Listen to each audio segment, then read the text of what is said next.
ಮದನ್ಗೆ ಮತ್ತೊಮ್ಮೆ ಹುಟ್ಟುಹಬ್ಬದ ಆರ್ಥಿಕ ಶುಭಾಶಯಗಳನ್ನು ತಿಳಿಸ್ತೀನಿ. ಇಲ್ಲಿ ಮದನ್ ಬಗ್ಗೆ ಏನೆಲ್ಲ ಹೇಳ್ಬೋದು ಅಂದರೆ, ಮದನ್ ಒಂದೇ ಇರೋದು ಯೂತ್ಸ್ ಚೆನ್ನಾಗಿರಬೇಕು ಅನ್ನೋ ಒಂದು ಉದ್ದೇಶ ಇದೆ ಯಾವಾಗಲೂ. ಎಲ್ಲ ಮದನ್ ಯೂತ್ಸ್ ಯುವಕರು ಚೆನ್ನಾಗಿರಬೇಕು ಅನ್ನೋ ಒಂದು ಆಸೆ, ಅದಕ್ಕಿಂತ ಹೆಚ್ಚಾಗಿ ವಿದ್ಯಾರ್ಥಿಗಳು ಚೆನ್ನಾಗಿರಬೇಕು ಅನ್ನೋ ಒಂದು ದೊಡ್ಡ ಆಸೆನ ಹೊತ್ಕೊಂಡು ಈ ಥರ ಒಂದು ಈ ಹುಟ್ಟಿದಪ್ಪ ಅಂದರೆ ಬರೀ ಪಾರ್ಟಿ ಮಾಡೋದು,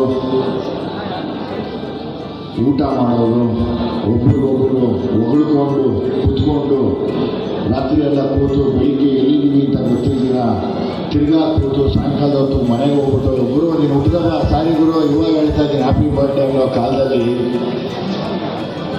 ಸದಾ ನಿಂತು ಈ ಸಮಾಜ ಸೇವೆ ಮಾಡ್ತೀನಿ ಅನ್ನೋ ಒಂದು ದೊಡ್ಡ ಶಕ್ತಿ ಇರುವಂಥ ಒಂದು ನಾನು ಯಾವಾಗಲೂ ಹೇಳ್ತಾ ಇರ್ತೀನಿ, ಮೈಸೂರಲ್ಲಿ ಇನ್ನೊಂದು ಹುಡಿ ಇದೆ ಅಂದರೆ ಅದು ಮದನ್ ಅಂತ ಆಗಿರಲಿ. ಆ ಒಂದು ಈ ಯುವ ಜನತೆ ಎರಡರಲ್ಲಿ ತುಂಬ ಕನ್ಫ್ಯೂಸ್ ಆಗ್ತಾರೆ, ಒಂದರಲ್ಲಿ ತುಂಬ ಹಾಳಾಗ್ತಾ ಇದೆ. ಒಂದು ಡ್ರಗ್ಸ್ ಅನ್ನೋದು ಈಗಾಗಲೇ ಮೈಸೂರಲ್ಲೂ ಕೂಡ ತುಂಬ ಎಲ್ಲ ಕಡೆ ಅದನ್ನು ಹಿಡಿದು ಪೊಲೀಸರು ತುಂಬ ದೊಡ್ಡ ಇದನ್ನು ತೋರಿಸಿದ್ದಾರೆ. ಗೌರವ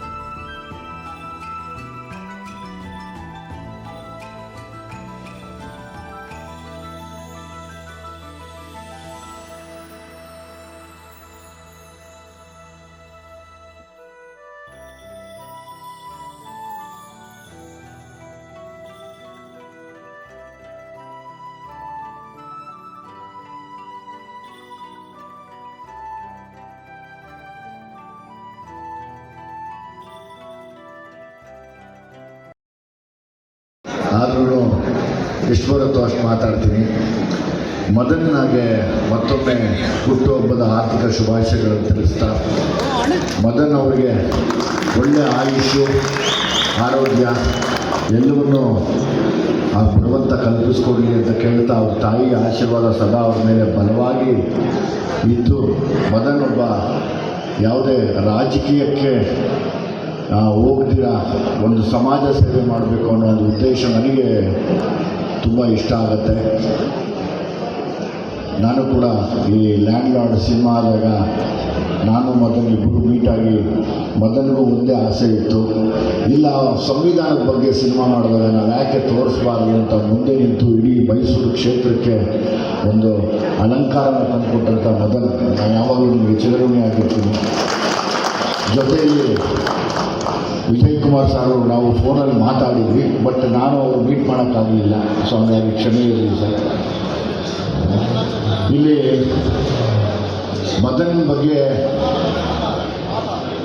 ಏನೆಲ್ಲ ಹೇಳ್ಬೋದು ಅಂದರೆ, ಮದನ್ ಒಂದೇ ಇರೋದು ಯೂತ್ಸ್ ಚೆನ್ನಾಗಿರಬೇಕು ಅನ್ನೋ ಒಂದು ಉದ್ದೇಶ ಇದೆ ಯಾವಾಗಲೂ. ಎಲ್ಲ ಮದನ್ ಯೂತ್ಸ್ ಯುವಕರು ಚೆನ್ನಾಗಿರಬೇಕು ಅನ್ನೋ ಒಂದು ಆಸೆ, ಅದಕ್ಕಿಂತ ಹೆಚ್ಚಾಗಿ ವಿದ್ಯಾರ್ಥಿಗಳು ಚೆನ್ನಾಗಿರಬೇಕು ಅನ್ನೋ ಒಂದು ದೊಡ್ಡ ಆಸೆನ ಹೊತ್ಕೊಂಡು ಈ ಥರ ಒಂದು ಈ ಹುಟ್ಟಿದಪ್ಪ ಅಂದರೆ ಬರೀ ಪಾರ್ಟಿ ಮಾಡೋದು, ಊಟ ಮಾಡೋದು, ಒಬ್ರಿಗೊಬ್ಬರು ಹೊಗಳ್ಕೊಂಡು ಕುತ್ಕೊಂಡು ರಾತ್ರಿ ಎಲ್ಲ ಕೂತು ಬೆಳಿಗ್ಗೆ ಎಲ್ಲಿದ್ದೀವಿ ಅಂತ ಗೊತ್ತಿದ್ದೀರ, ತಿರ್ಗಾ ಕೂತು ಸಾಯಂಕಾಲ ಹೊತ್ತು ಮನೆಗೆ ಹೋಗ್ಬಿಟ್ಟು ಗುರು ನೀನು ಹುಟ್ಟಿದಪ್ಪ ಸಾರಿ ಗುರು ಇವಾಗ ಹೇಳ್ತಾ ಇದ್ದೀನಿ ಹ್ಯಾಪಿ ಬರ್ಡೇ ಅನ್ನೋ ಕಾಲದಲ್ಲಿ ಸದಾ ನಿಂತು ಈ ಸಮಾಜ ಸೇವೆ ಮಾಡ್ತೀನಿ ಅನ್ನೋ ಒಂದು ದೊಡ್ಡ ಶಕ್ತಿ ಇರುವಂಥ ಒಂದು ನಾನು ಯಾವಾಗಲೂ ಹೇಳ್ತಾ ಇರ್ತೀನಿ, ಮೈಸೂರಲ್ಲಿ ಇನ್ನೊಂದು ಹುಲಿ ಇದೆ ಅಂದರೆ ಅದು ಮದನ್ ಅಂತ ಆಗಿರಲಿ. ಆ ಒಂದು ದೊಡ್ಡ ಸಮಾಜ ಸೇವೆದ ಮನಸ್ಸಿರುವಂಥ ಒಳ್ಳೆ ತಮ್ಮ, ಮತ್ತು ತುಂಬ ಆಲೋಚನೆಗಳು ಚೆನ್ನಾಗಿಟ್ಕೊಂಡು ಯಾವಾಗಲೂ ಬಡವರ ಪರವಾಗಿ ಯೋಚನೆ ಮಾಡುವಂಥ ಒಬ್ಬ ಸದಾಭಿರುಚಿಯ ಯುವಕ ಅಂತ ಕೂಡ ನಾನು ಕರೀಬೋದು. ಮತ್ತೊಮ್ಮೆ ಈ ಮೈಸೂರು ಚಾಮುಂಡಿ ತಾಯಿ ನಿಮಗೆ ಆಯುಷು ಆರೋಗ್ಯನ ಕೊಟ್ಟು ಸದಾ ತುಂಬ ಸೇವೆ ಮಾಡಿಸ್ಕೊಂಡ್ಲಿ ನಿನ್ನ ಕೈಯಲ್ಲಿ ಎಲ್ಲ ಯುವ ಜನತೆ ಅಂತ ಕೇಳ್ಕೊತೀನಿ. ಅವ್ರು ಮಾತಾಡಿದಾಗ ನಾನು ಬ್ಲಡ್ ಕ್ಯಾಂಪ್ ಬಗ್ಗೆ ಅವರ ಯಾರೋ ಚೀಫ್ ಇದ್ದಾರೆ ಇಲ್ಲಿ, ಅವ್ರು ಕೇಳಿದೆ, ಸರ್ ಬ್ಲಡ್ ಕ್ಯಾಂಪ್ ಮಾಡ್ತಿದ್ದೀರಿ ಏನು ಉದ್ದೇಶ ಅಂದಾಗ ಅವರಂದು ಈ ಥರ ಬ್ಲಡ್ಡು ಡೊನೇಷನ್ ಮಾಡಲಿ, ಅವ್ರಿಗೆಲ್ಲ ಒಂದೊಂದು ಕೂಪನ್ ಕೊಡ್ತೀವಿ, ಆ ಕೂಪನಲ್ಲಿ ವರ್ಷದಲ್ಲಿ ಯಾವಾಗ ಬೇಕಾದರೂ ಅವ್ರು ಬಂದು ತೊಗೊಂಡು ಹೋಗ್ಬೋದು ಅಂತ ಹೇಳಿದ್ರು. ಅದು ಒಳ್ಳೆಯ ಉದ್ದೇಶ. ಮತ್ತು ಮಕ್ಕಳಿಗೆ ಇವತ್ತು 10ನೇ ಕ್ಲಾಸ್ ತರಗತಿ ಮಕ್ಕಳಿಗೆ ಈ ಪೆನ್ ಡ್ರೈವ್ನ ಕೊಟ್ಟು ಅವರಿಗೆ ಕ್ವೆಶ್ಚನ್ಸು ಮತ್ತು ಆನ್ಸರ್ಸ್ ಅದನ್ನು ಇಟ್ಟು ಎಕ್ಸಾಮ್ ಸಮಯದಲ್ಲಿ ಅನುಕೂಲ ಆಗಲಿ ಅಂತ ಎಲ್ಲ ಊರಿಗೂ ತಲುಪಿಸೋಕ್ಕೆ ಎಲ್ಲೆಲ್ಲಿ ಇಂಟರ್ನೆಟ್ ಸೌಲಭ್ಯ ಇಲ್ಲವೋ ಆ ಊರುಗಳಿಗೆ ಆ ಪೆನ್ ಡ್ರೈವ್ನ ತಲುಪಿಸುವಂಥ ಒಂದು ಒಳ್ಳೆಯ ಅದ್ಭುತವಾದ ಕಾರ್ಯಕ್ರಮ ಇದು. ನಿಜವಾಗ್ಲೂ ಮೆಚ್ಚಲೇಬೇಕಾಗಿದೆ. ನನಗೂ ಅದು ಬಗ್ಗೆ ಭಾರಿ ತುಂಬ ಖುಷಿ ಇದೆ. ಈ ಥರ ವಿಷಯ ಎಲ್ಲ ಏನಿವತ್ತು ನಮ್ಮ ಮೊದಲು ಅಂದ್ಕೊಂಡಿದ್ದಾರೆ, ಅದಕ್ಕೆ ಏನು ಇಷ್ಟು ಜನ ಸಾಕ್ಷಿಯಾಗಿದ್ದೀರ. ನೀವೆಲ್ಲ ಹಿರಿಯರು ಇನ್ನೊಂದಷ್ಟು ಮೊದಲಿಗೆ ಗೈಡ್ ಮಾಡಿ, ನನಗನ್ಸುತ್ತೆ ಮೊದಲನ್ನ ಯಾವುದೇ ರಾಜಕೀಯ ಪಕ್ಷಕ್ಕೆ ಕರೀದಿರ ಸಮಾಜ ಸೇವೆಗೆ ಅಂತ ಮುಡುಪಾಗಿ ಇಟ್ಬಿಡಿ. ಯಾಕಂದರೆ ಯಾವ ರಾಜಕೀಯ ಆಸೆ ಇದ್ದೀರ, ತುಂಬ ದೀರ್ಘವಾಗಿ ಸೇವೆ ಮಾಡಬೇಕು ಅನ್ನೋ ಒಂದು ಆಸೆ. ಅಂದರೆ ಪಕ್ಷ ಯಾವುದೇ ಆಗಲಿ, ಯಾಕೆಂದರೆ ನಮ್ಮನ್ನು ಆಳಕ್ಕೆ ಒಂದು ರಾಜಕೀಯ ಪಕ್ಷ ಬೇಕು. ಅದು ಸಂವಿಧಾನದ ಅಡಿಯಲ್ಲಿದೆ, ನಾವು ಅದರ ಅಡಿಯಲ್ಲೇ ಬದುಕಬೇಕಾಗತ್ತೆ. ಸೊ ಹಾಗಾಗಿ ಪಕ್ಷ ಯಾವುದೇ ಆಗಲಿ ಉದ್ದೇಶ ಒಳ್ಳೆಯದೇ ಇದ್ದಾಗ ದಯಮಾಡಿ ಮದನ್ನು ಎಲ್ಲ ನಿಂತ್ಕೊಂಡು ಸಹಾಯ ಮಾಡಲಿ. ಮದನ್ ಜೊತೆ ಎಲ್ಲರೂ ಕೈ ಜೋಡಿಸ್ಬೇಕು ಎಲ್ಲ ಯುವ ಶಕ್ತಿಗಳು ಅಂತ ಕೇಳ್ಕೊತೀನಿ. ನಾನು ಯಾವಾಗಲೂ ಇವತ್ತು ಬಂದಿರುವಂಥ ಎಲ್ಲ ನನ್ನ ಟೀಮ್ ಸಲಗ ಕೂಡ ಇಲ್ಲೇ ಇದೆ ಅಂತ ಕಾಣುತ್ತೆ. ಮೈಸೂರು ಟೀಮ್ ಸಲಗ, ಅದರಲ್ಲಿ ಸೂರ್ಯ ಅನ್ನೋದು ಕೂಡ ಹುಟ್ಟಿದಬ್ಬ ಇವತ್ತು. ಅವ್ರಿಗೂ ಕೂಡ ಹುಟ್ಟಿದಬ್ಬದ ಶುಭಾಶಯಗಳನ್ನು ತಿಳಿಸ್ತೀನಿ. ಕರೆಕ್ಟ್ ಏನಪ್ಪ? ಎಸ್, ಅವ್ರಿಗೂ ತಿಳಿಸ್ತಾ ನಾನು ಯಾವಾಗಲೂ ಒಂದೇ ಯೋಚನೆ ಮಾಡ್ತಾ ಇರ್ತೀನಿ. ಎಲ್ಲ ಕಡೆ ಪಕ್ಷವನ್ನು ಗೆಲ್ಲಿಸೋದು ಯಾವಾಗಲೂ ನಾನು ಒಬ್ಬ ರೈತರ ಮಗನಾಗಿ ರೈತರ ಮಕ್ಕಳು ಮಾತ್ರ ಮುಂದೆ ನಿಂತು ಪಕ್ಷನ ಗೆಲ್ಲಿಸ್ತಾ ಇರ್ತೀವಿ. ಜಾಸ್ತಿ ಮತಗಳು ಸಿಗೋದು ಬಹುಶಃ ರೈತರ ಮಕ್ಕಳಿಂದ ಅನ್ಕೋತೀನಿ. ವಿಜಯ್ ಕುಮಾರ್ ಸರ್ ಗೊತ್ತು ಇದೆಲ್ಲ. ರೈತರು ಎಷ್ಟು ದೊಡ್ಡ ಶಕ್ತಿ ಅನ್ನೋದು ಇಡೀ ಪ್ರಪಂಚಕ್ಕೆ ಗೊತ್ತಿದ್ದು. ಇಲ್ಲಿ ನಾನು ಏನು ಅವ್ರನ್ನ ಕೇಳ್ಕೋಬೇಕು ಅಂದರೆ, ಇವತ್ತು ವಿಜಯ್ ಕುಮಾರ್ ಸರ್ ಈ ಯುವ ಜನತೆ ಎರಡರಲ್ಲಿ ತುಂಬ ಕನ್ಫ್ಯೂಸ್ ಆಗ್ತಾರೆ. ಒಂದರಲ್ಲಿ ತುಂಬ ಹಾಳಾಗ್ತಾ ಇದ್ದಾರೆ. ಒಂದು ಡ್ರಗ್ಸ್ ಅನ್ನೋದು ಈಗಾಗಲೇ ಮೈಸೂರಲ್ಲೂ ಕೂಡ ತುಂಬ ಎಲ್ಲ ಕಡೆ ಅದನ್ನು ಹಿಡಿದು ಪೊಲೀಸರು ತುಂಬ ದೊಡ್ಡ ಇದನ್ನು ತೋರಿಸಿದ್ದಾರೆ, ಗೌರವವನ್ನು ತೋರಿಸಿದ್ದಾರೆ. ಯುವ ಜನತೆಗೆ ಹಾಳಾಗಬಾರ್ದು ಅನ್ನೋ ಒಂದು ಗೌರವವನ್ನು ತೋರಿಸಿದ್ದಾರೆ. ಒಂದು ಇವತ್ತು ಯುವ ಜನತೆ ಡ್ರಗ್ಸ್ ಏನು ಬಿದ್ದು ಹಾಳಾಗ್ತಾ ಇದ್ದಾರೆ ಅದು ಒಂದಾದರೆ, ಇನ್ನೊಂದು ಕೆಲವರು ಮಾತ್ರ, ಎಲ್ಲರೂ ಅಲ್ಲ, ಕೆಲವು ಯುವ ಜನತೆ ರಾಜಕೀಯವನ್ನು ತಿಳಿದಿರ, ರಾಜಕೀಯವನ್ನು ಓದ್ದಿರ, ರಾಜಕೀಯವನ್ನು ಅರ್ಥ ಮಾಡಿಕೊಳ್ಳದಿರ ಅನಾವಶ್ಯಕವಾಗಿ ಪಕ್ಷಗಳಲ್ಲಿ ಸೇರಿಕೊಂಡು ವಿದ್ಯಾಭ್ಯಾಸ ಕಡಿಮೆ ಇದ್ದು ತುಂಬ ಮಿಸ್ಗೈಡ್ ಆಗ್ತಾ ಇದ್ದಾರೆ ಅನ್ನೋ ನನ್ನ ಒಂದು ಅನಿಸಿಕೆ ಅನ್ನಿಸ್ತಾ ಇದೆ. ಸೊ ಹಾಗಾಗಿ ನಾನು ನಿಮಗೆಲ್ಲ ಹೇಳೋದು ಒಂದೇ, ಇಲ್ಲಿ ಎಲ್ಲರೂ ರೈತರ ಮಕ್ಕಳಿದ್ದೀರಾ, ಎಲ್ಲ ಬಡತನದಿಂದ ಬಂದಿದ್ದೀರಾ. ಯಾರು ಪಾಪ ಸಿರಿತನ ಸುಖ ಅಂಥದ್ದು ಯಾವುದನ್ನು ಬೆಳೆದವರಿಲ್ಲ ನೀವು. ನಾನು ಒಂದೇ ಹೇಳೋದು, ರಾಜಕೀಯ ಮಾಡೋದಕ್ಕೆ ರಾಜಕೀಯ ಓದಿರಬೇಕು, ರಾಜಕೀಯ ತಿಳ್ಕೊಂಡಿರಬೇಕು, ಆಮೇಲೆ ರಾಜಕೀಯ ಮಾಡೋದು ತಪ್ಪಿಲ್ಲ. ಅದಕ್ಕೆ ಮೊದಲು ಸಂವಿಧಾನ ಓದಿರಬೇಕು, ಅದಕ್ಕೆ ಆದ ಕೆಲವು ವಿಷಯಗಳನ್ನು ತಿಳ್ಕೊಂಡಿರಬೇಕು. ತಿಳ್ಕೊಂಡ ಮೇಲೆ ನೀವು ರಾಜಕೀಯದ ಪಕ್ಷಗಳಿಗೆ ಎಂಟ್ರಾಗಿದ್ರೆ ತಪ್ಪಿಲ್ಲ, ದಯವಿಟ್ಟು ಎಂಟ್ರಾಗಿ. ಆದರೆ ಅದೆರಡನ್ನೂ ತಿಳಿದೀರ.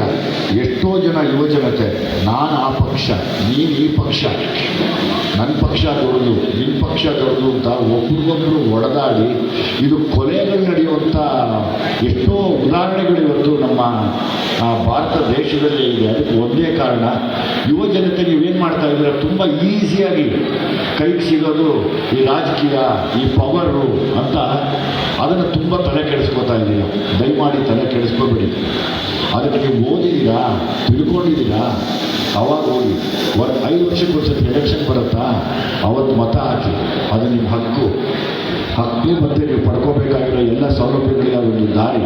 ಅದನ್ನು ಬಿಟ್ಟು ಓದದೇ ಇರುವಂಥ ಯಾರು ಯುವಕರಿದ್ದೀರಾ, ದಯಮಾಡಿ ರಾಜಕೀಯದ ಒಳಗಡೆಗೆ ಹೋಗಬೇಡಿ. ಇಲ್ಲಿ ತುಂಬ ನೀವು ಮಿಸ್ಗೈಡ್ ಆಗ್ತೀರಾ. ತಪ್ಪಿದೆಯಾ ವಿಜಯ್ ಕುಮಾರ್ ಸರ್ ನಾನು ಹೇಳ್ತಾರೆ?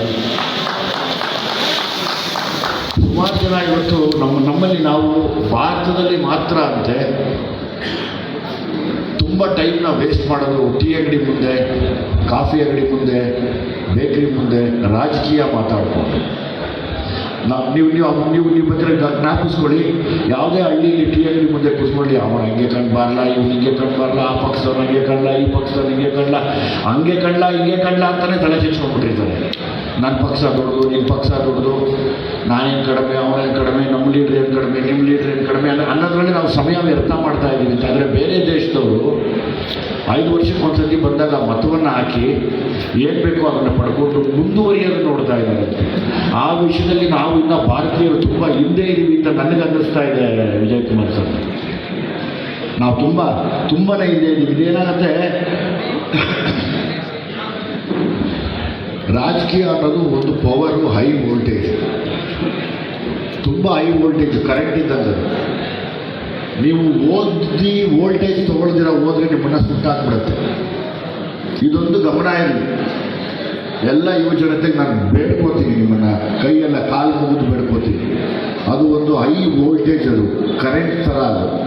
ಅದಕ್ಕೆ ನೀವು ಓದ್ದಿರಾ, ವಿದ್ಯಾಭ್ಯಾಸ ಮಾಡ್ದಿರಾ, ಬಾಬಾ ಸಾಹೇಬ್ರ ಬಗ್ಗೆ ತಿಳ್ಕೊಳ್ತೀರಾ, ಬಾಬಾ ಸಾಹೇಬ್ರು ಪಟ್ಟಂಥ ಕಷ್ಟದ ಬಗ್ಗೆ ತಿಳ್ಕೊಳ್ತೀರಾ, ಬಾಬಾ ಸಾಹೇಬ್ರು ಯಾರಿಗೋಸ್ಕರ ಹೋರಾಡಿದ್ರು ಏನು ಬರೆದ್ರು ನಾವು ತಿಳ್ಕೊಳ್ತೀರಾ. ದಯಮಾಡಿ ಹೈ ವೋಲ್ಟೇಜ್ಗಳಿಗೆ ಕೈ ಹಾಕಿ ನಿಮ್ಮ ಜೀವನನ ಹಾಳು ಮಾಡ್ಕೋಬೇಡಿ. ನಿಮ್ಮ ಜೀವನ ಅದರಲ್ಲಿ ಹಾಳು ಮಾಡ್ಕೊಳ್ಳೋಕ್ಕಲ್ಲ ಇರೋದು. ಓದ್ಕೊಳ್ಳಿ, ತಿಳ್ಕೊಳ್ಳಿ. ಖಂಡಿತವಾಗ್ಲೂ ಅವತ್ತು ರಾಜಕೀಯಕ್ಕೆ ಹೋಗಿ. ಅದನ್ನು ಬಿಟ್ಟು ನಾವು ಓದ್ದಿರನೇ ಮಿಕ್ಕಿದೆಲ್ಲ ಕೆಲಸನೂ ಮಾಡ್ತಾ ಬರ್ತಾನೇ ಇದ್ದೀವಿ. ಬಾಬಾ ಸಾಹೇಬ್ರು ಮಾತು ಹೇಳ್ತಾರೆ, ಯಾವಾಗಲೂ ವಿದ್ಯಾವಂತರಾಗಿರಿ, ಸಂಘಟಿತರಾಗಿರಿ, ಉತ್ತೇಜಿತರಾಗಿರಿ ಅಂತ. ಆದರೆ ನಾವೇನು ಮಾಡ್ತಾ ಇದ್ದೀವಿ ಗೊತ್ತಾ, ಸಂಘಟಿತರಾಗಿದ್ದೀವಿ. ಇನ್ನೊಬ್ಬರು ಲೀಡರ್ಗಳ ಮಾತಿಗೆ ಪ್ರಚೋದನೆಗಳು ಒಳಗಾಗ್ತಾ ಇದ್ದೀವಿ. ಕೆಲವರು ಮಾತ್ರ ವಿದ್ಯಾವಂತರಿದ್ದೀವಿ, ಕೆಲವೆಲ್ಲ ವಿದ್ಯಾವಂತರಿಲ್ಲ. ಆ ವಿದ್ಯಾವಂತರಿಗೆ ದೊಡ್ಡ ಏಟು ಬೀಳ್ತಾ ಇರೋದು ಇವತ್ತು. ಅಟ್ಲೀಸ್ಟ್ ಆ ವಿದ್ಯಾವಂತರು ಏನೋ ಒಂದು ಬರ್ಕೊಂಡು ಅಥವಾ ಏನೋ ಒಂದು ಕೆಲಸ ಮಾಡ್ಕೊಂಡು ಎಸ್ಕೇಪ್ ಆಗ್ಬಿಡ್ತಾರೆ. ನೀವೇನೋ ಓದ್ದೇ ಇರೋ ಯುವಕರು ಆ ರಾಜಕೀಯ ಅನ್ನೋ ಒಂದು ಇದಕ್ಕೆ ಸಿಕ್ಕಾಕೊಂಡು ಜೀವನ ಹಾಳು ಮಾಡ್ಕೊಂಡ್ಬಿಡ್ತೀವಿ. ಆ ಥರ ಎಷ್ಟೋ ಉದಾಹರಣೆ ನಾನು ನೋಡ್ತಾ ಇದ್ದೀನಿ ಇವತ್ತು. ಈ ಒಂದು ಉದ್ದೇಶಕ್ಕೆ ನಾನು ಯಾವಾಗಲೂ ಒಂದು ಹೇಳೋದು, ಓದ್ಕೊಳ್ಳಿ ಹೇಳೋದು. ಈಗ ರಾಜಕೀಯಕ್ಕೆ ಹೋಗಿ ಸಮಾಜ ಸೇವೆ ಮಾಡ್ತೀನಿ ಅನ್ನೋ ಯುವಕರು ಯಾರಿದ್ದೀರ ಓದ್ದೇ ಇರೋರು, ನೀವು ಒಂದು ಕೆಲಸ ಮಾಡ್ಬೋದು. ಒಬ್ಬ ವಿದ್ಯಾರ್ಥಿಗೆ ಓದಿಸಿದ್ರೆ ಅದು ಕೂಡ ಸಮಾಜ ಸೇವೆ ಅನ್ಕೋತೀನಿ ನಾನು. ಒಬ್ಬ ವಿದ್ಯಾರ್ಥಿನ ಓದಿಸಿ ಊರಿನಲ್ಲಿ ಹಂಗಿದ್ದಾಗ ಯಾರೋ ಬಡವ್ರ ಮೇಲೆ ಒಬ್ಬ ವಿದ್ಯಾರ್ಥಿ, ಒಂದು ಗಂಡು ಮಗುನ ಒಂದು ಹೆಣ್ಣು ಮಗುನ ಇರುತ್ತೆ, ಅವ್ರನ್ನ ಓದಿಸಿ, ಅದೇ ಸಮಾಜ ಸೇವೆ.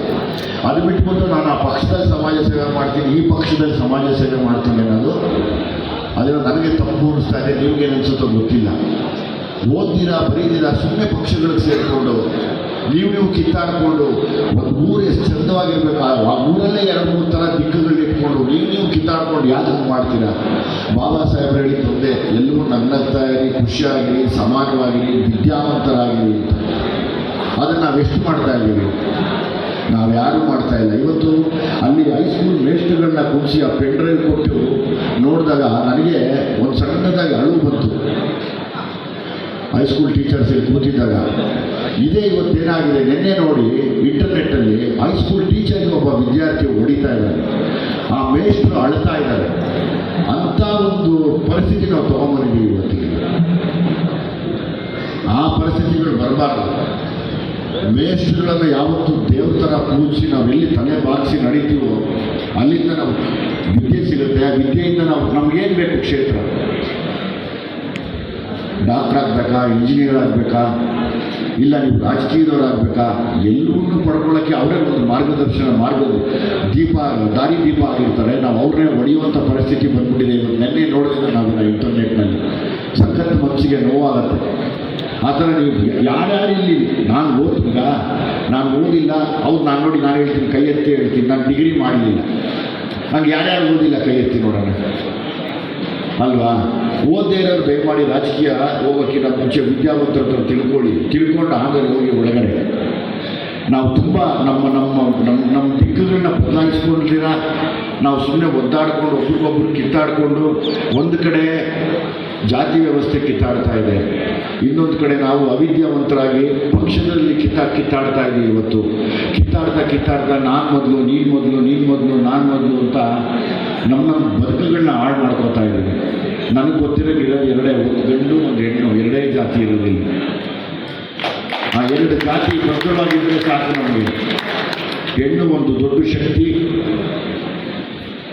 ಗಂಡು ಕೂಡ ಅದಕ್ಕೆ ಸಮಾನವಾಗಿ ನಿಂತು ಜೊತೆಯಲ್ಲಿ ಹೋದರೆ ಅದಕ್ಕಿಂತ ವಿಶೇಷವಾಗಿ ನಾವೇನು ಭಾರತಕ್ಕೆ ಕೊಡಬೇಕಾಗಿರೋದು ಇನ್ನೇನು ಇಲ್ಲ ಅನ್ಕೋತೀನಿ ನಾನು.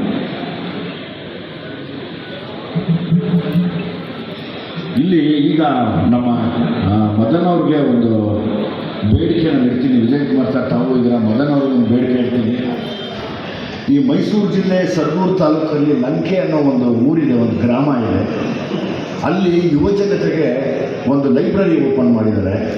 ಅಲ್ಲಿಗೆ ದಯಮಾಡಿ ಪುಸ್ತಕಗಳನ್ನು ಕೊಡಿಸಿ. ನೀವು ಯಾರು ಅಕ್ಕಪಕ್ಕ ಇದ್ದರೆ ಮೈಸೂರು ಜಿಲ್ಲೆ ಸರಗೂರು ತಾಲೂಕಿನ ಲಂಕೆ ಅನ್ನೋ ಹಳ್ಳಿಗೆ ಅಲ್ಲಿ UPSC KAS ಮತ್ತು ಈ ಪೊಲೀಸ್ ಡಿಪಾರ್ಟ್ಮೆಂಟ್ ಇದನ್ನು ಎಕ್ಸಾಮ್ಗಳನ್ನ ಬರೆಯೋಕ್ಕೆ ಮಕ್ಕಳು ತಯಾರಿ ಮಾಡ್ಕೋತಾ ಇದ್ದಾರೆ. ದಯಮಾಡಿ ಅದಕ್ಕೆ ಮದನ್ ಮುಂದೆ ನಿಂತು ಪುಸ್ತಕಗಳನ್ನ ಕೊಡಿಸೋ ಅಂತ ಒಂದು ಕಾರ್ಯಕ್ರಮ ನಡೆಸ್ಕೊಡ್ಬೇಕು ಅಂತ ನಾನು ಕೇಳ್ಕೊತೀನಿ.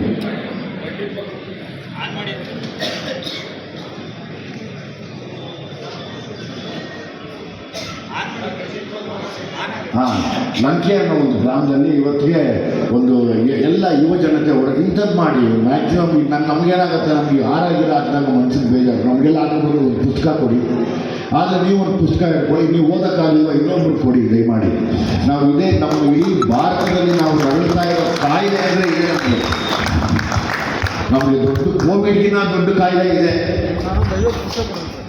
ದಯಮಾಡಿ ಕೊಡಿ ಸರ್. 50 ಪುಸ್ತಕ ತಾವು ಕೊಡ್ತೀರಾ? ಸಂತೋಷ ಸರ್, ಒಂದು ಒಳ್ಳೆಯದಾಗಲಿ ಸರ್. ಲಂಕೆ ಅನ್ನೋ ಗ್ರಾಮಕ್ಕೆ 50 ಪುಸ್ತಕನ ಕೊಡ್ತೀನಿ ಅಂದರೆ ಅದಕ್ಕೆ ಸಂತೋಷವಾದ ವಿಷಯ ಇಲ್ಲ ಸರ್. HD ಕೋಟೆ ತಾಲೂಕು, ಸರಗೂರು ತಾಲೂಕು. ಖಂಡಿತ ನೀನೇ ಮುಂದೆ ನಿಂತು ಹೋಗಿ ಅದನ್ನ ಕೊಡುವಂಥ ಜವಾಬ್ದಾರಿ ಆಗಿಲ್ಲಪ್ಪ. ಜವಾಬ್ದಾರಿ ಖಂಡಿತ. ಅದು ಬಿಟ್ಟು ನಾನಿಲ್ಲಿ ಸಿನಿಮಾದವನಾಗಿ ಬಂದಿಲ್ಲ. ಮದನ್ಗೆ ಒಬ್ಬ ಅಣ್ಣನಾಗಿ, ಒಬ್ಬ ಸ್ನೇಹಿತನಾಗಿ, ನಿಮ್ಮೆಲ್ಲರ ಮನೆ ಮಗನಾಗಿ ಬಂದಿದ್ದೀನಿ ನಾನು.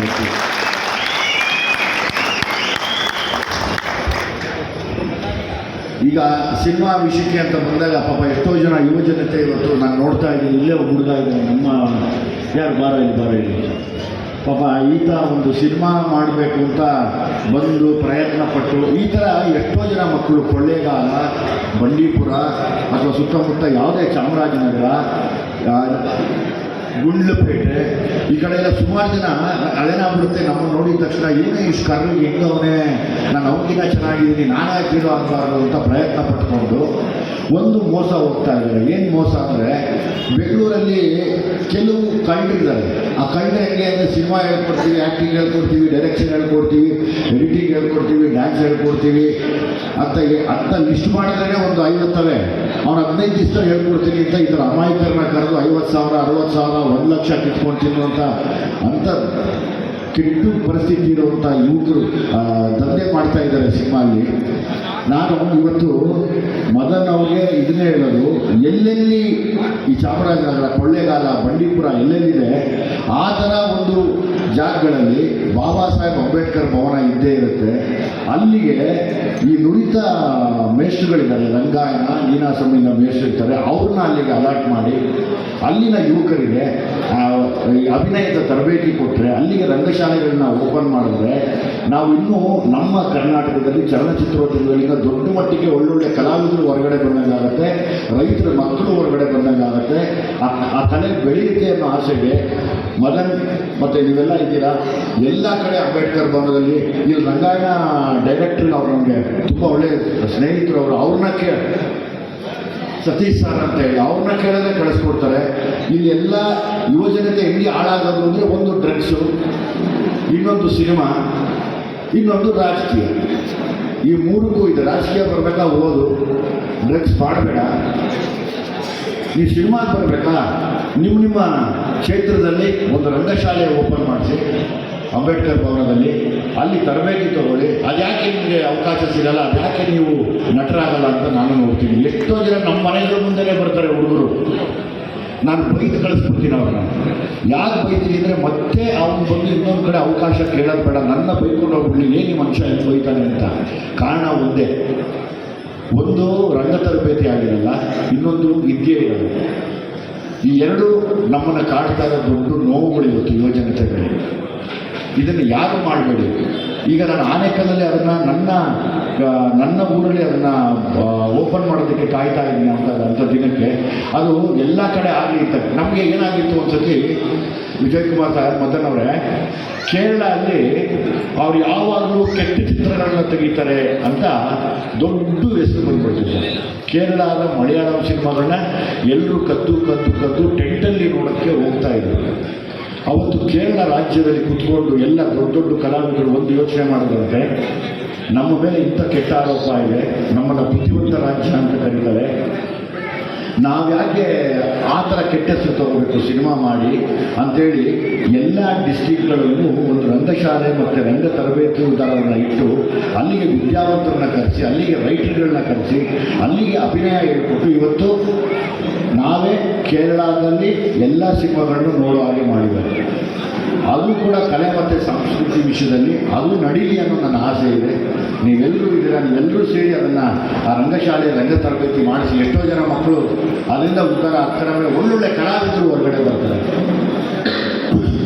ತುಂಬ ಅದ್ಭುತವಾದ ಕಲಾವಿದರಿದ್ದಾರೆ. ಎಲ್ಲ ನಿಮ್ಗೆಲ್ಲರಿಗೂ ಸೇರಿಸಿ ಹೇಳ್ತಾರಲ್ಲಪ್ಪ ಅಣ್ಣ ಇದ್ದೀರಾ, ಅದನ್ನು ಮಾಡಿ. ಸುಮ್ಮನೆ ರಾಜಕೀಯ ಮಾಡೋದಕ್ಕೆ ದೊಡ್ಡವರವರೇ ಓದ್ಕೊಂಡವ್ರೆ, ಅವ್ರು ಮುದ್ದಾಡ್ತಾರೆ, ಅವ್ರ ಕ್ಷೇತ್ರಕ್ಕೆ ಒಳ್ಳೇದು ಮಾಡ್ತಾರೆ, ರಾಜ್ಯಕ್ಕೆ ಒಳ್ಳೇದು ಮಾಡ್ತಾರೆ, ಅವರೆಲ್ಲ ಮಾಡ್ತಾರೆ. ನೀವೇನು ಓದಿದ್ದೀರಾ? ಏನು ಓದಿಲ್ಲ, ಯಾವ ಪಕ್ಷ ಈ ಪಕ್ಷ ಅಂದ್ಬಿಟ್ರೆ ನೀವು ಓದಿಲ್ಲ, ನಿಮ್ಮ ಮಗನ ಓದಿಸಿ, ನಿಮ್ಮ ಮಗಳನ್ನ ಓದಿಸಿ, ಈ ಥರದ್ದು ಯಾವ್ದನ್ನ ಮಾಡಿ 5 ವರ್ಷಕ್ಕೆ ಒಂದ್ಸತಿ ಬಂದಾಗ ಮತ ಹಾಕಿ ಬೇಡ ಅಂತ ಹೇಳ್ತಾ ಇಲ್ಲ. ನೀವೆಲ್ಲ ರೈತರು, ನೀವು ರಕ್ತ ಸುರಿಸಿ ಬೆವರು ಸುರಿಸಿದ್ರೇ ನಾವೆಲ್ಲ ಚೆನ್ನಾಗಿರೋದು, ಇವಾಗ ನಾವ್ಯಾರು ಚೆನ್ನಾಗಿರಲ್ಲ. ಸಿನಿಮಾ ವಿಷಯ ಅಂತ ಬಂದಾಗ ಈ ಥರದ್ದು ಮಾರ್ಪಾಡುಗಳನ್ನ ಕೂಡ ನಾವು ಮಾಡ್ಕೋಬೋದು. ಇಷ್ಟನ್ನ ಬಿಟ್ಟು ಬೇರೆ ಏನಾರ ಹೇಳಬೇಕು ಅಂತ ಅನ್ಸಿದ್ರೆ ನಾನು ಒಂದೇ ಹೇಳೋದು, ದಯಮಾಡಿ ಬಾಬಾ ಸಾಹೇಬ್ ಅಂಬೇಡ್ಕರ್ ಅವರ ಸಂವಿಧಾನ ಓದಿ. ಸಂವಿಧಾನ ನೀವು ಓದೋಕ್ಕಾಗಲಿಲ್ಲ ಅಂದರೆ 5 ನಿಮಿಷ ಯಾರ ಹತ್ರ ನಾವು ಓದಿರೋ ಹತ್ರ ಕುತ್ಕೊಂಡು ತಿಳ್ಕೊಳ್ಳಿ. ಎಲ್ಲರಿಗೂ ಸಮಾನವಾದ ಗೌರವ, ಸಮಾನತೆ ಮತ್ತು ಎಲ್ಲರೂ ಒಂದೇ ಅಂತ ಮಾಡಬೇಕು ಅನ್ನೋ ಒಂದು ಏನು ಅವರ ಹೋರಾಟ ಇತ್ತು. ಅದಕ್ಕೆ ನೀವೆಲ್ಲ ಮುಂದೆ ನಿಂತು, ನನಗೆ ಗೊತ್ತು ಚೆನ್ನಾಗಿ ಕೆಲವರಿಗೆ ಸಂವಿಧಾನ ಯಾರು ಓದ್ತಾರೆ ಬಿಡಯ್ಯ ಅಂತ ಎಷ್ಟೋ ಮನಸ್ಸಲ್ಲಿರುತ್ತೆ, ಮಾಡಬೇಡಿ ಆ ಕೆಲಸನ. ಯಾರನ್ನ ಓದಿರೋ ಹತ್ರ ಅಟ್ಲೀಸ್ಟ್ ದಿನಕ್ಕೆ ಒಂದೊಂದು ಪೇಜ್ ಆದರೂ ತಿಳ್ಕೊಳ್ಳಿ. ಅದನ್ನು ತಿಳ್ಕೊಳ್ದಿರೇ ನಾವು ನಾನು ಸಂವಿಧಾನ ಓದ್ಬೋದು, ಸಂವಿಧಾನ ಕ್ರಮ ನಡಿಬೇಕು, ಸಂವಿಧಾನ ಹಿಡಿಬೇಕು ಅಂತ ಹಿಡಿಯೋದಲ್ಲ. ಅದ್ರ ಬಗ್ಗೆ ತಿಳ್ಕೊಂಡಾಗ ಮಾತ್ರ ನಾವೆಲ್ಲರೂ ಭಾರತೀಯರು ಚೆನ್ನಾಗಿರೋಕ್ಕೆ ಸಾಧ್ಯ ಅಂತ ಅನ್ಕೋತಾ, ನನಗೆ ಅವಕಾಶ ಮಾಡಿಕೊಟ್ಟಂಥ ಎಲ್ಲ ಹಿರಿಯರಿಗೆ, ನನ್ನ ಮಗನ ಫ್ರೆಂಡ್ಸ್ಗೆ, ನನ್ನ ಅಭಿಮಾನಿ ಸಂಘಕ್ಕೆ ಧನ್ಯವಾದಗಳು ತಿಳಿಸ್ತಾ ಎಲ್ರಿಗೂ ಒಳ್ಳೆಯದಾಗಲಿ ಅಂತ ಹೇಳ್ತೀನಿ. ಜೈ ಭೀಮ್.